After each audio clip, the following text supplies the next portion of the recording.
Важную для Хакасии дату отметили в минувшие выходные. 4 сентября – День хакасского языка.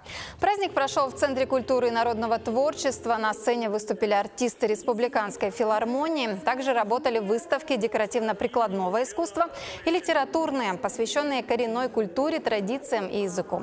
Сегодня хакасский изучают в 90 детских садах, а также во многих школах региона.